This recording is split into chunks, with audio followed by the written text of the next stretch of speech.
from my soon-to-be-published book, Poems of the Laughing Buddha, because I bought this 3-foot stone statue for my garden. Rooster.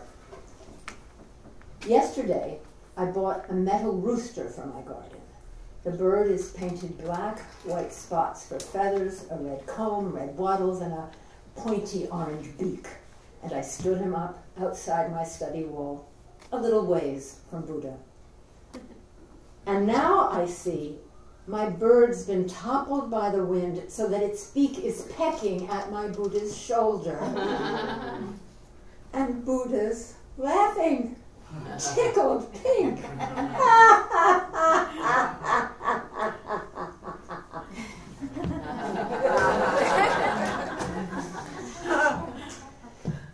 Buddha's cake.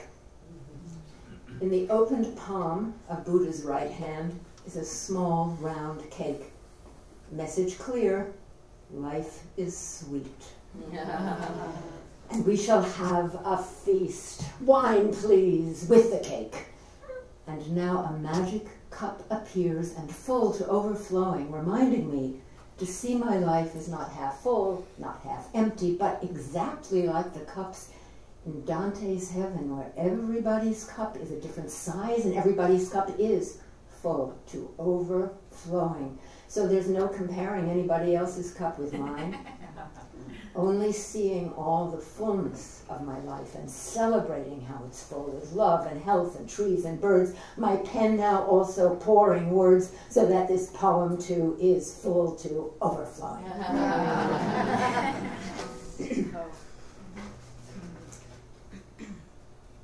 A suitor disappoints. Take it with a grain of salt, my laughing Buddha counsels. This new suitor is a joker. He says there is no meaning to our lives, we're all mistakes of nature. Well, that's how he survives. Oh, I know you're disappointed, Jane, because you think he has to be like you, ecstatic, finding meaning, full of feelings. How can we not smile and think everyone is different? So viva la différence. It is silly, sweet surrender, Janie, to its grace. 2 years ago, when you first put me in this garden, it was on barely growing grass. Look around me now. You'll see at least 6 different plants that live together, all in harmony. Rosemary, 5 o'clocks, clover, some new green leaves, the name of which you don't even know, with laughing open faces, and all of it green, green, surrounding me where once was only dry, bare ground. Of course I'm laughing. Think, these mystery leaves, we don't know where they're from, but sure enough, each leaf, splay open like a snowflake, is doubtless different from the others, like you and this new suitor. Ah, what a glorious garden it is. How can we not laugh, and even with delight? And also, don't forget, just as you have pulled the weeds out of the ground around my base, the rye, the prickly marigolds, the puncture vines with burrs, trust, soon you'll know if you must weed this suitor from your life.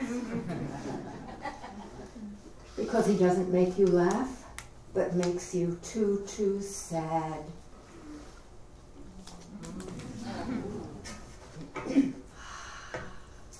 Laughing dog. My Buddha's been with me for almost 3 years now. He's watched me lose old neighbors, seen the new ones, seen me lose my old dog, seen the new one, and the new dog laughs. He laughs. Perhaps because he's called a poodle mix and knows that French poodles come from Germany. Or he laughs because his breed is famous for its curly, fuzzy fur, and he arrived here shaved because of all the burrs and foxtails in his coat from days of roaming lost and starving on the streets. He laughs. Perhaps because the dog knows how to walk on just his 2 hind legs and jump and prance and pose like any well-trained circus dog, but doesn't seem to know to pee outside.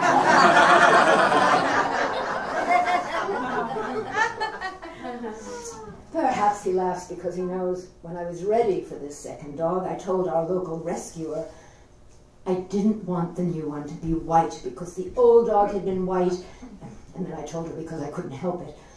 She was also luminous. And my new dog knows that after she had rescued him, she called to tell me that the dog is white, but not luminescent. He's a different kind of white.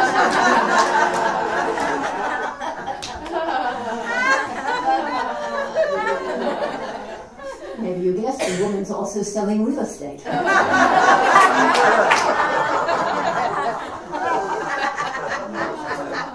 Not that anyone could tell exactly what the new dog's color was because the dog was shaved. The bottom line is now I have a new and laughing dog. Color of arboreal rice and baking soda. His nose and lips and eyes all black. And though I know that nothing's either black or white, I know I will keep this dog. And that he's happy here with me. He's fed, he's safe, he's loved. And finally, he has a home. Of course he's laughing. And that laugh, it's joyful, playful, like my Buddha's. The new dog's laughing mouth is open like my Buddha's. His teeth are showing like my Buddha's. He's laughing like my Buddha. And me, I'm laughing. I'm laughing more than I've ever laughed before. The magic of Buddha laughing.